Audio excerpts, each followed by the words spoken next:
सो है दोस्तों, क्या हाल चाल। हाजिर हूँ आपके लिए एक स्मॉल कैप कंपनी लेके, जहाँ पर छोटा सा रिटर्न कमाएंगे यार। अब ये कंपनी के अंदर क्या इसका फंडामेंटल होगा, एनालाइज क्या होने वाली है, टेक्निकल, और कहाँ पर मैं एंट्री ले रहा हूँ, कहाँ स्टॉप लॉस लगा रहा हूँ, वो सब मैं आपको बताने वाला हूँ। और स्टॉक की भाई सब जान सान यानी कि फंडामेंटल को अच्छी तरीके से जानेंगे भी, यानी कि छोटी सी वीडियो में काफ़ी मज़ा आने वाला है। तो चलिए शुरुआत करते हैं। कंपनी का नाम है MM फोर्जिंस, जो कि आपको नज़र ही आ रहा है। तो भाई यहाँ पर अब कंपनी क्या करती है क्या नहीं करती वो सब हम नहीं देखेंगे, सबसे पहले फंडामेंटल पे जाएंगे, क्योंकि वहाँ पर अगर जान है तो भाई हम स्टॉक को लेंगे। तो फंडामेंटल मुझे देखो, डे पर जो कैंडल स्टिक है वो अच्छी लग रही है। यहाँ पर एक टारगेट मैंने यहाँ पर बना रखा है, यहाँ से लेके यहाँ तक का, ठीक है। और अगर मैं वीकली पे करूँ तो यहाँ पर भी ये टारगेट सेम ही बना हुआ है, ठीक है। लेकिन अगर मैं मंथली पे करूँ, क्योंकि मंथली से मुझे लेना देना नहीं है, क्योंकि मंथली पे मेरे हिसाब से काफ़ी अच्छा खासा ये कैंडल स्टिक चल रहा है, ठीक है। ऑल टाइम हाई चल रहा है, ठीक है। ऑल टाइम ये हाई ही चल रहा है, क्योंकि यहाँ पर जो लास्ट स्टिक मारी है ना भाई ये मंथली की, आपको तो पता है कितनी बुरी तरीके से पिटी है जुलाई के अंदर, और जो कि पिटनी ही थी, ठीक है।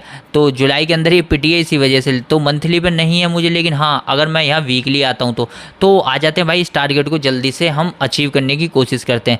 तो यहाँ पर देखो, आपको एक कैंडल नज़र आ रही होगी, लास्ट कैंडल जो बनी हुई है उसने यहाँ जो सपोर्ट था, ठीक है, पहले जो ये सपोर्ट था, इस सपोर्ट को यहाँ मैं ना आराम से ये ले लेता हूँ, ठीक है। यहाँ जो ये सपोर्ट था, ये दिख रहा है आपको सपोर्ट, इस सपोर्ट को बनाए रखा और फाइनली यहाँ पर ये तोड़ती हुई नज़र भी आ रही है, ठीक है, आ रही है। तो भाई जब ये तोड़ती हुई नज़र आ रही है, ठीक है, तो यहाँ पर एक एंट्री छोटी सी बनती है। अभी देखो ये वीकली आ रही है, ठीक है। अगर मैं यहीं पर इसको डे पर करूँ, ठीक है, तो ये डे पर भी आपको सेम ही नज़र आने वाला है प्रोसेस। तो वहाँ पर कुछ घबरा, देखो ये रहा, यहाँ से यहाँ तक आपको ये सपोर्ट जो था वो नज़र आ रहा है, जिसे ये हरी कैंडल फिर से तोड़ रही है। तो नेक्स्ट कैंडल अगर यहाँ पे बनती है, ठीक है, यानी कि इसी के ऊपर बनती है, तो मैं एंट्री लेने वाला हूँ, ठीक है। और एंट्री लेने वाला हूँ तो भाई यही बताना ज़रूरी है कि एंट्री लेके टारगेट कहाँ तक जाने वाला है। तो टारगेट की बात करेंगे तो चलिए भाई पहले वीकली पे आ जाते हैं, पेन टूल को हटा के।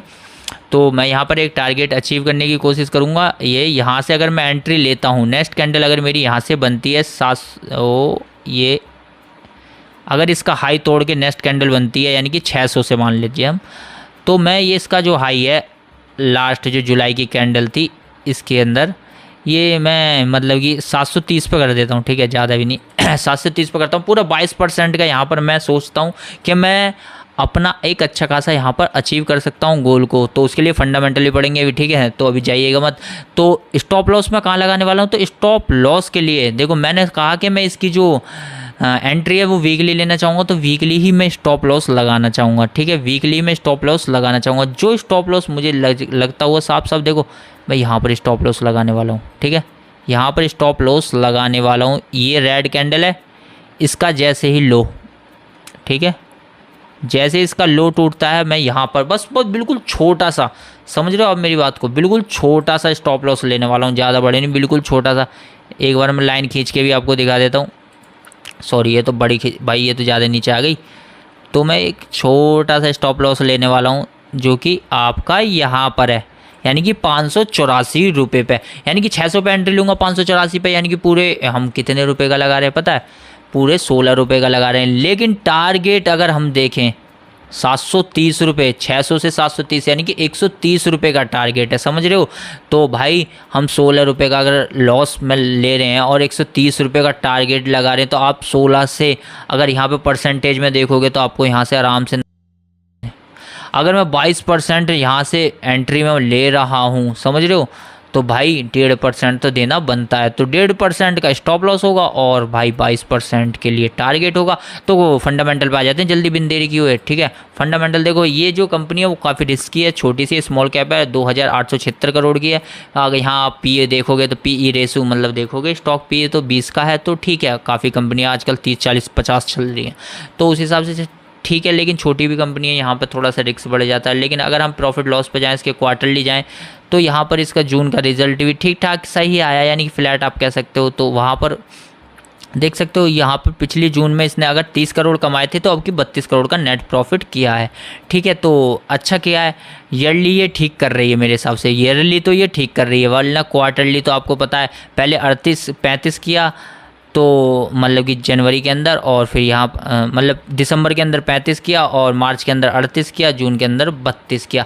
तो क्वार्टरली थोड़ा कम कर रही है, लेकिन ईयरली अगर आप इन नंबरों को देखोगे तो सारे नंबर अच्छे निकल के आएंगे। लेकिन इसमें थोड़ी सी दिक्कत और मुझे यहाँ पर लगी, यहाँ पर अगर मैं आता हूँ कैश फ्लो के ऊपर, तो कैश फ्लो जो नेट है खाली 6 करोड़ ही बचा हुआ है, समझ रहे हो, 6 करोड़ ही नेट जो कैश फ्लो बचा हुआ ये है।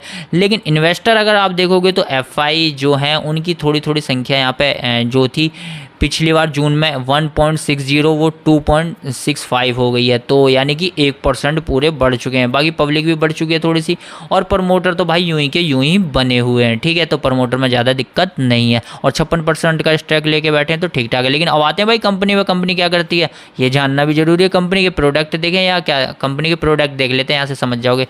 देखो passenger car, commercial vehicle, agriculture, of highway, highway वैसे, तो ये सारी चीज़ें लिखी हुई हैं। तो करती क्या ये, तो पैसेंजर कार के जो पार्ट्स होते हैं ना, मैं खोल देता हूँ, तो ये पार्ट्स बनाती है, समझ रहे हो। कमर्शियल व्हीकल के भी पार्ट्स बनाती है, ठीक है, एग्रीकल्चर के अंदर भी ये पार्ट्स बनाती है, और ऑफ हाईवे के भी ये पार्ट्स बनाती है, ठीक है, और वहीं पर हाई प्रेशर वेव्स के भी ये पार्ट्स ही बनाती है। यानी कि कंपनी जो है ना वो एक तरीके से फंडामेंटल काम कर रही है इंजन्स का, तो वो तो चलता रहने ही वाला है। तो आपको अगर मैं बताऊं मतलब कि कंपनी के स्टॉक पाऊँ, तो अपने रिस्क पे से लीजिएगा, अपने जो भी फाइनेंशियल एडवाइज़र है उससे बात कीजिएगा, तभी इससे लीजिएगा। मैंने अपना टारगेट और लॉस आपको बताया, ना कि मैंने आपको रिकमेंड किया है कि आप भी लें दोस्तों। तो यही था एक छोटा सा स्टॉक स्मॉल कैप का जो मुझे काफ़ी अच्छा लगा। आपको कैसा लगा कमेंट में बताना। मिलता हूँ नेक्स्ट स्टॉक के साथ, और भी स्टॉक आपके लिए बेहतरीन लाता रहूँगा दोस्तों।